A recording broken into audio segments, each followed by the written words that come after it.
Hi everyone, I am here today with John Assaraff, and I am so thrilled to have him here. What an absolute honor it is. It's a pleasure to meet you. Thank you. Thank you very much. It's my honor and my pleasure, so thank you. You can't say that yet. Maybe after the interview we can decide that. I can always ask for a retraction. No, I'm not going there. Definitely not going there. So John, today, of course, the show is really about empowering people to dig down deep and discover who they are and then apply it. My version of brutal honesty is I would ask somebody, who are you?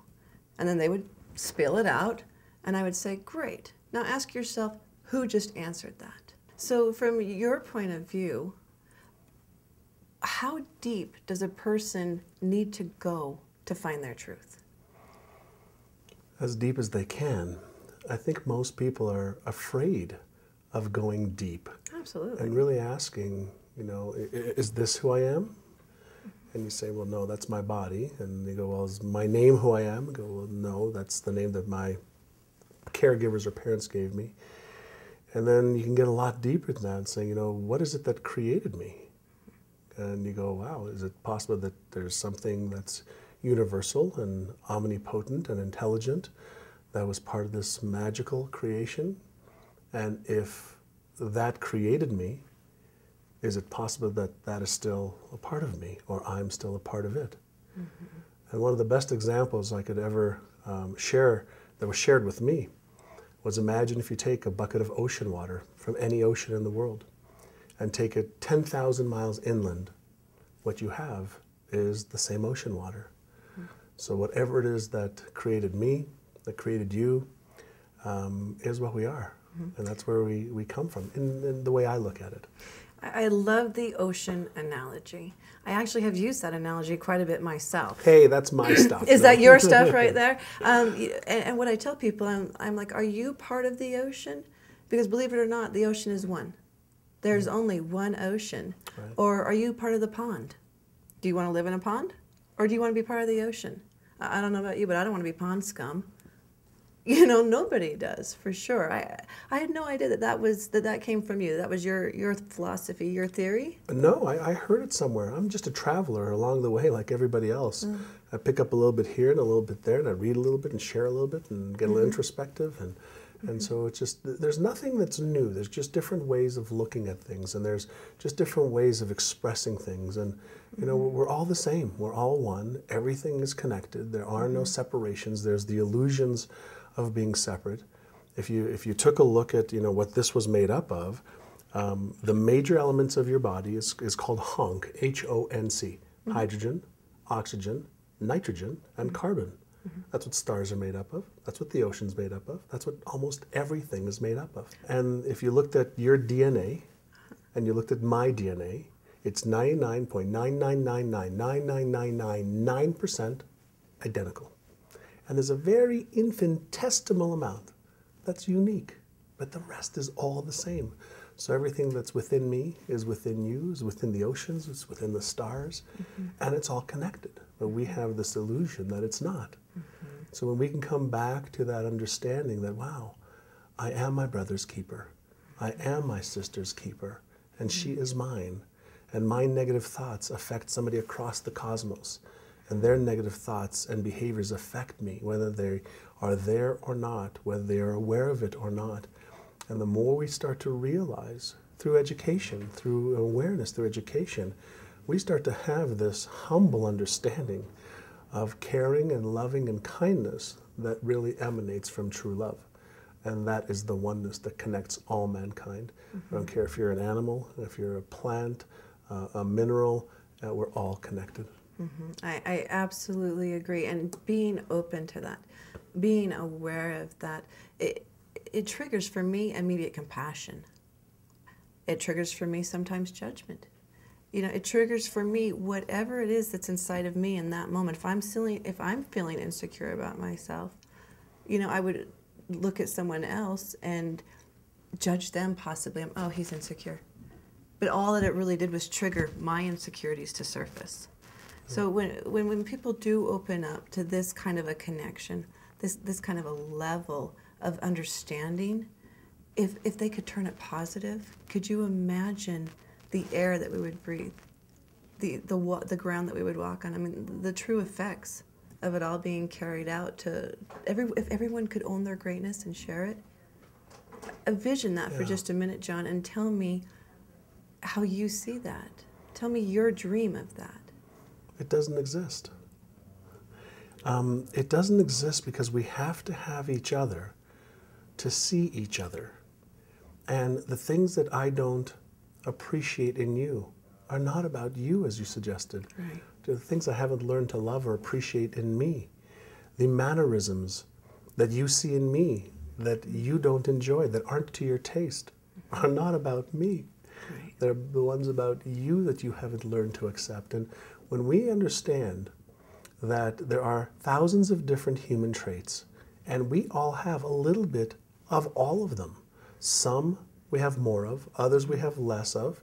We have all of them, and we display anger and doubts and fears and blame and shame and guilt and justification and judgment. Everybody does, to one degree or another. And there's nothing wrong with that. It's called being human. To the extent that we can start to minimize that, starts to get us to feel a little bit more comfortable in our own skin. When we think that we're not going to make mistakes, we're eluding ourselves. When we think that we're not going to shame or guilt or any of that, when we think we're not going to do that, even saints do that. Because we're human. These are the emotions that we have. And there's the physical side of who we are, and there's certain characteristics of the physical part of being human. There's the mental, emotional side. And then there's the spiritual side. And every single religion, if you study them, will say, if you follow my steps, if you follow our path, you will one day become one with that which created you. You don't have to wait till you die to become one with that which created you. That's like saying one day the bucket of ocean water will become the ocean again. It doesn't make any sense. The bucket of ocean water is ocean water. It's still the ocean. So the more that we can learn, see, we either live in a state of knowledge or a state of ignorance. Now, ignorance just means not knowing. And so if people want to learn, they'll start to seek answers. And in their seeking of answers, they'll find them. And there's 4 different levels of learning that we go through. There is what we call unconsciously incompetent. That's when people don't even know what they don't know. And then if they seek to understand it a little bit more, they move into a place of conscious incompetence. That's where they start to realize how much they don't know. And then if they want to keep growing on the path, they move to conscious competence. That's when through some effort, they become more competent at something, better at it.